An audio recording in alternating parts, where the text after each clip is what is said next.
you engaged the Tune Yard to do the soundtrack, and one of the things that I found, and I want to hear you talk about it, is the Tune Yard soundtrack is non-diegetic, that the characters cannot hear, but then the songs that you wrote, the coupe songs, are actually the songs that the characters are hearing throughout the movie. Can you explain that to us? So the Coup did the soundtrack and Tune Yards did the score, and how the rule that we set up, and I really don't know what the differences technically are in the words, but what we set up as our rules for working was that Tune Yards were doing the music that was the voice of the film, you know, all that stuff that, like you said, the characters weren't hearing and that we're hearing.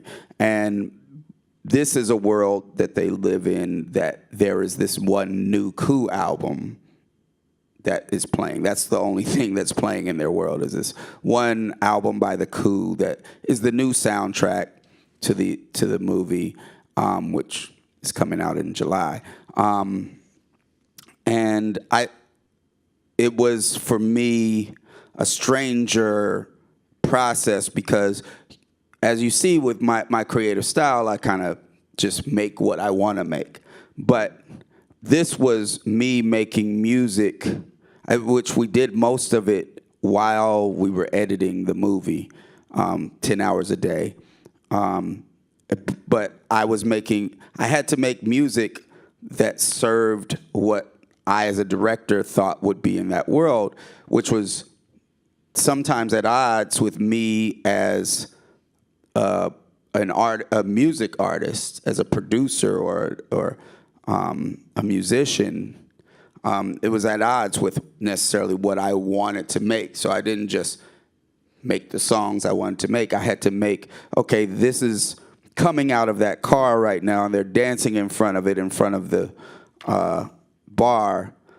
I want to make something that seems, even though it seems like maybe I don't care about what's realistic, but I wanted to make something that was realistic to be danced by some folks out there, you know. So I had to think about it in different ways, and then make the Coup's versions of songs that are out there, or not of songs that I believe would be in the world. Like, and some of that might be my own stuff, because I might be like, you know, I know we don't get played on the radio. So I'm like, oh, no, they wouldn't play something that sounded like the Coup on the radio. So what is that thing that I don't do that they would do?